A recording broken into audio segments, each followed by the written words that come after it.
எல்லா குழம்பு வகைக்கும் தேவையான மிளகாய்த்தூள் எப்படி அரைக்கிறதுன்னு பார்க்கலாம். இது சாம்பார், காரக்குழம்பு, புளிக்குழம்பு, மீன் குழம்பு, மட்டன், சிக்கன் எல்லா குழம்புக்கும் இந்த மிளகாய் பொடி நம்ம உபயோகப்படுத்தலாம். சிகப்பு மிளகாய் 750 கிராம் எடுத்திருக்கேன். Kashmiri chilli 100 gram. காரம் இருக்காது, நல்ல கலர் இருக்கும் காஷ்மீரி சில்லி. தனியா 1 கிலோ அளவுக்கு எடுத்திருக்கேன்.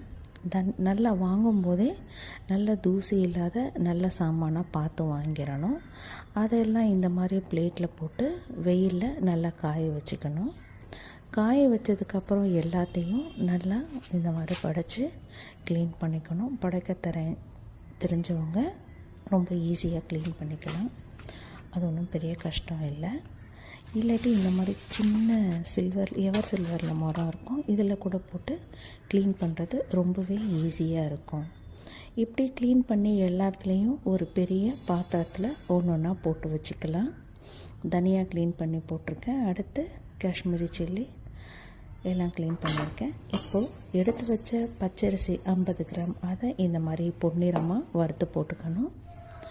அதுக்கப்புறம் கடலைப்பருப்பு, சீரகம், வெந்தயம், மிளகு எல்லாத்தையும் நல்லா வறுத்துக்கலாம்.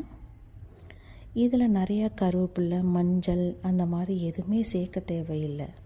ஏன்னா கருவேப்பிலை தனியாக போடுறோம், மஞ்சள் தூள் தனியாக அரைச்சிக்கிறோம்.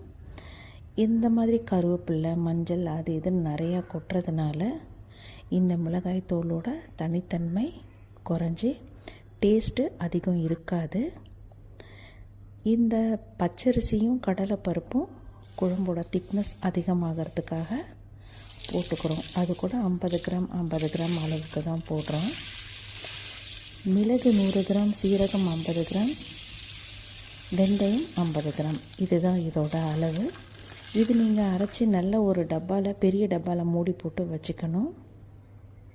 டெய்லி யூஸ்க்கு தேவைப்படுற மிளகாத்தூள் ஒரு சின்ன டப்பாவில் போட்டு மூடி வச்சுக்கணும். அதை நம்ம டெய்லி யூஸ் பண்ணிக்கலாம். பெரிய பாத்திரத்தில் மூடி போட்டு வச்சதை நான் எப்போவுமே ஃப்ரிட்ஜில் வச்சுக்குவேன். ரொம்ப நாளைக்கு வாசனை போகாது, ரொம்ப நல்லாயிருக்கும், டேஸ்ட்டும் ரொம்ப மாறாது. இந்த மாதிரி நீங்களும் ட்ரை பண்ணி பாருங்கள். இந்த மாதிரி சமையல் குறிப்புக்கு, பாரம்பரிய சமையல் குறிப்புக்கு நம்ம சேனலை சப்ஸ்கிரைப் பண்ணுங்கள்.